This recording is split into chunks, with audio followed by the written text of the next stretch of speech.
Gears Audio. I'm here for another edition of Love What You Do, Do What You Love. I'm here with the amazing and talented Anne Miles from Creative Suits and Sneakers. Snoots and Sneakers. Sorry, it used to be Creative Services. It was, yeah. It used to be International Creative Services, and now it's Suits and That's Sneakers, right. which is, I reckon, it's a great name. Yeah. Now, Anne's here because, of course, she loves what she loves doing, and I thought I'd get her in because you've got a great story. We had you in the studio and did a podcast here, and I found your story amazing, your journey.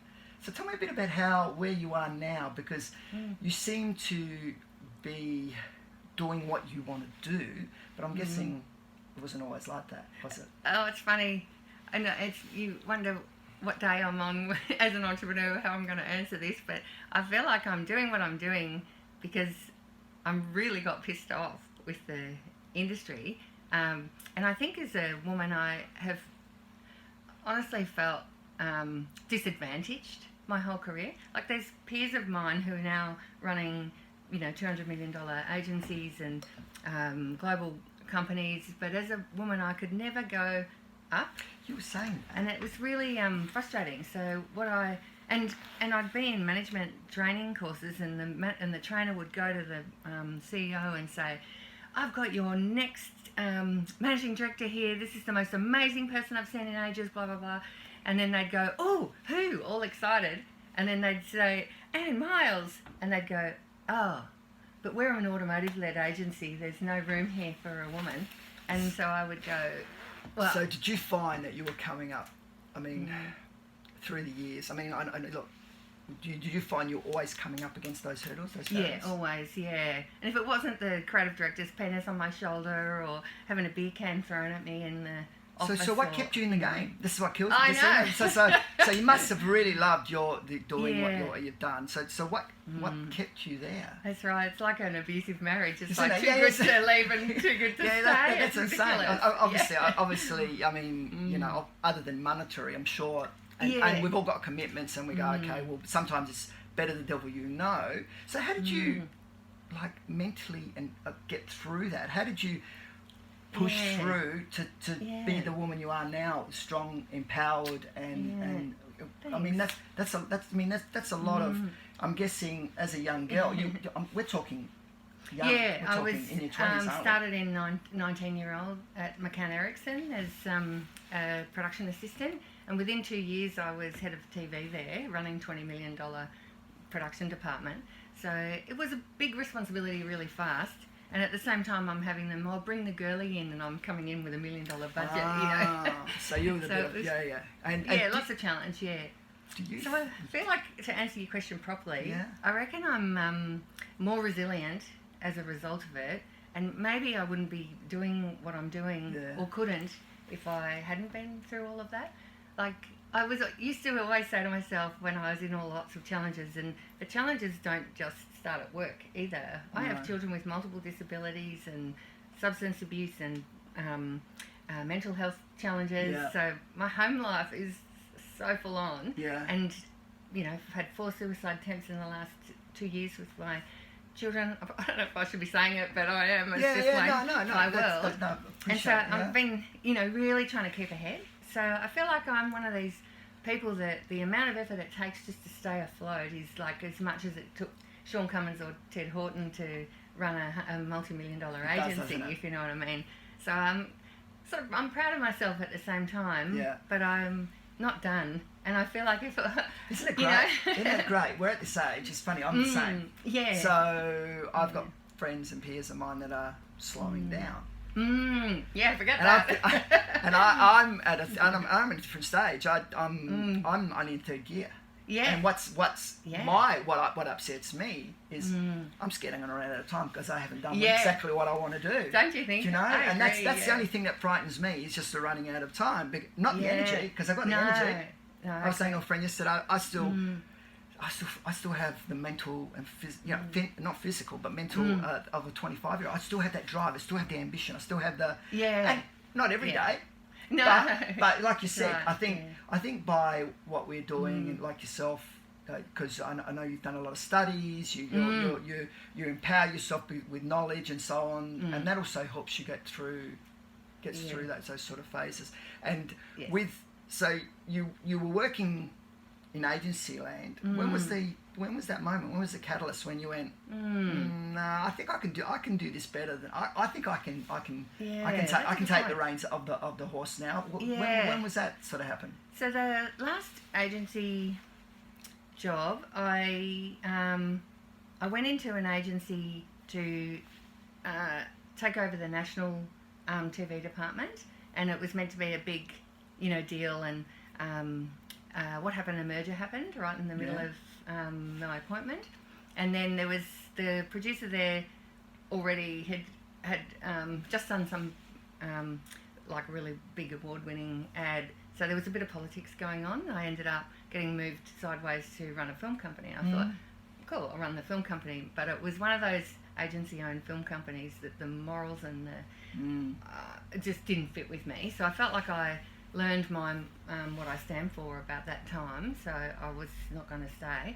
And then really in Melbourne, I felt like I'd grown out of everything.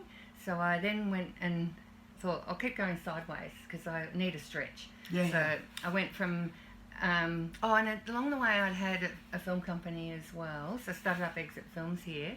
So that's the agency and film company. I had no idea. Because when we first started in 2000, Exit was a premier production company. They were like one of the bigger. They were the bigger boys in the space. Yes, very much. And they were actually. I think they had a lot of market share. Yeah, and Henrik was my business partner at the time, and he's a really clever guy. But I also realised, we weren't meant to be working together in that capacity. So I moved on and started, kind of freelancing around. So at that time, and like I've worked in some amazing agencies, and I loved it. Like I think a lot of over the years I've gone, I actually had the most fun at Exit Films when I started and in agencies. And then from there, I felt like I didn't have so much fun. So I diversified into visual effects. Yep. Mind you, visual effects is one of the most exciting, challenging parts of the industry because it's so technical and you have to break it down into a really tight process. So I love that. So I went as a senior producer at Fuel Visual Effects. And I'm thinking back on all these companies now, and I think every single job I've left, it's because I've been bullied, actually. Yeah. So I got really sort of fed up with that. Yeah. And then I thought, I was at Fuel Visual Effects, and I'm going, I don't see how these guys are making money. I think I'm really worried that they're going to go broke. Yeah. And I felt really vulnerable as a single parent as well, relying on this company to keep me employed. And I think when I look back, it was only a year or two after that they actually did go broke, and I'm going, I could see that on the wall. So what I did, I went, if these guys are running business, I'm going to go out as a coach. So that's when my pivotal time really was. And I was uncomfortable with how I was being treated there. Not great owners, fantastic people, but someone on the floor. Also, I think also there's two types of people. There's people that just go with the flow, and then there's ones that, like yourself, it's part of your personal growth. You're not scared. You're not scared of getting out of your comfort zone. You could. Yeah, I do it a lot. Yeah. Well, I'm the same. As soon as things start to get comfortable, for some reason, I decide I'm going to go the opposite way. Yeah.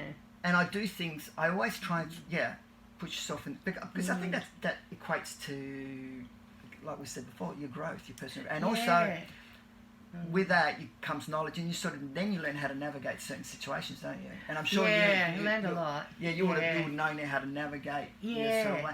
And I'm guessing you haven't. You're not over yet. No, I feel like it's just starting now, because in all those instances, I felt like I couldn't get any higher or do any better. And even in my own marriage, I was married to someone who needs a different kind of person than me. So he needed someone who could just have the dinner on the table and clean the house, have it spotless perfect every day, and kind of be whatever he wanted to be. Sure. I don't need that. I need my equal, but a lot of men are actually a bit afraid of that. Oh, and so funny. It's funny to say that we still, even though we're in the 21st century, we still have there's still that 19, and horses for courses and so on. But then it takes a lot of guts to go. That's why I think it takes a lot of guts to go, man. Yeah. I'm going to throw in. throw in my job for one thing and go, I'm going to go out on my own. And then there's another side is, okay, your personal life, that's a different animal altogether. Yeah. But they're all encompassing, but Yeah. it does take a lot of guts to sort of say, I think we'll live smarter, because a lot of people don't do that. Yeah. And that's why there's a lot of sad people. And you have a choice, right? Yeah. So I could have gone, and I even went client side, and I've worked on research side as well now, so I kept diversifying. Yeah. And I've discovered I'm a strategist, and I didn't know that until recently. So, and that's also having the creative background. So, like, I've stretched myself now. I build WordPress sites. I copyright. I do art direction. I edit video. I edited it along in the past. Not one day's the same. No, so I love that. Isn't that great? And there's nobody stopping me, so it's only if I fail now, it's my own fault. Yeah, and there's no man above me stopping me. I've never had anybody help either in my life. Like, I even supported my husband when we were married. Yeah. I sort of always had to just suck it up and make it happen. Well, now it's your time. But now it's the time. I feel like it's... I feel like right now I'm sitting in my office looking over St Kilda Road with the most amazing view. And I'm guessing too. Yeah. So this is what happens. And tell me if it happens to you. It happens once you make those decisions and you start to feel and you surround yourself. I always say you surround yourself. You start surrounding yourself with really good people, don't you? Yeah. And there's people who want to play my game. Yeah, and when you start to attract that type of person, and you attract those people, and they're the people you work with, and that's the same in my thing. It takes a while to get there, because everyone wants you to go play their game, because people aren't comfortable with people that are, what are you doing? You're supposed to be I'm all right over here. Yeah, and then what happens is you surround yourself with amazing people that you not only are they your clients, they become your friends. They become people. I always say they're people that if you see out, you'd want to have a beer with. Yeah. You know what I mean? They're not just people that you work with for. I know. And that's really important. I think. Family. When we talk, that's what I'm saying. So it's really important to because I look at business a little bit differently, I suppose, than normal, because I like to build business holistically. Sure, the basic economics you've got to get right, and you've got to do it. But also from an holistic point of view, you want to attract those. And so when you meet people, like when I met you, you just want to sort of talk to them, just find out a little bit more about them, and just and have them in your sphere, so to speak. Yeah. Does that make sense? No, it totally makes sense. And it's funny because I do really have some absolutely beautiful, amazing clients. At the same time, I'm really interested to learn about myself. Like, an agency would fire a client when it's not profitable or whatever. I've noticed I fire clients if they're just rude and ungrateful. Yeah. And I tell them all up front now, and even in the middle of someone about to go, that shit, that's and they speak really harshly and rudely. When the creative people and myself who put their heart and soul into this work, it needs some respect. But also, look, I don't mind. No, so we're at the same sort of field. I don't mind if you're making criticism. I don't mind changes. Yeah, it's just how you do it. How you do it, but back it up. Yeah. Don't say that shit. No. Okay, what do you mean? Well, what is it? No. Tell me. Give me the rationale. Yeah. Why? Okay, this and that. Okay, cool. Okay, I can understand that, and we can have a mature conversation about changes. Yeah. But if people go in there and just start slash that day, and you go, well, that makes for not good. That doesn't make people creative. No. And then what happens? You find this. You go away, and then you're second guessing everything. And when you second guess creative, it's just bad creative. Bad. It's rubbish. Yeah. You can never second guess it. You can't be. I've realised how much you can't do what people just ask you to do. No. Because you're not serving them. And that's another thing. Don't you get this? I say, well, they come to you for your expertise. Yeah, exactly. And if you're too scared to step up and go, no, I don't think so, because and then you can back it up and say, no. But if you still want it that way, that's fine. But I'm letting you know that that's it. That's it. So you can back it up. And tell me more about your company now. I'd love the name. Yeah, Suits and Sneakers. Sneakers. So it's sort of in the industry, everyone probably knows more about it. But there's Suits strategists and account directors, and then there's the Sneakers, which is a whole bunch of creative people. Yeah. Production. Illustrators. So it's like a directory that you've. Is it like a group of? It's a collective. A collective. I'd say, yeah. And so, a lot of people mistake it for a recruitment service. So they think, oh, I need a freelancer, so I'll go and, get them. But I refuse to hire people to sit in a chair for a day or by the hour. So the way it works with me is it's all project-based. Sure. And so then, you pull people in? And it's actually a team. So a lot of times people will bring in one freelancer in for the day thinking that they're going to get a whole bunch of stuff, but I know that person's only good for that bit. So I might actually give them 2 hours of them, 2 hours of them, and 2 hours of them, and then it gets delivered as a package with the care and attention a big agency would deliver. The other interesting part about it, I've realised over the last few days, is that people assume because it's a collective model that these people will come and go and they can't rely on them long term. But it's not like that at all. There's a whole lot of people who just don't want to be in agencies anymore, or the agencies think they can't afford them anymore. Sure. And I consider us like wholesale best people. Yeah. And you would vet these people because you're only going to have people. Yeah. So if somebody comes to you, they're going to know, and she's got it covered. So there's a trust factor. And I guarantee the work. Yeah. So it's not like a freelancer you just hire in and you give it a go. I guarantee the delivery. They're part of it. Yeah, and sometimes no one even sees who it is in the background. I did that a little bit because I felt the ageism was impacting people's perception of some really, really clever people. So I actually just front the work, and they don't even know who's done it, whether it's someone who's 18 or 65. Probably at the moment, a 65-year-old had been the most prolific creative that I was using. That's going to be the next. That's going to be the next topic of the ageism because it is actually real. Yeah, I know it's real, but nobody talks about it. Everyone likes to move it around. Yeah. At the moment, everyone's talking about mental health and so on. So that's the thing, and which is fantastic.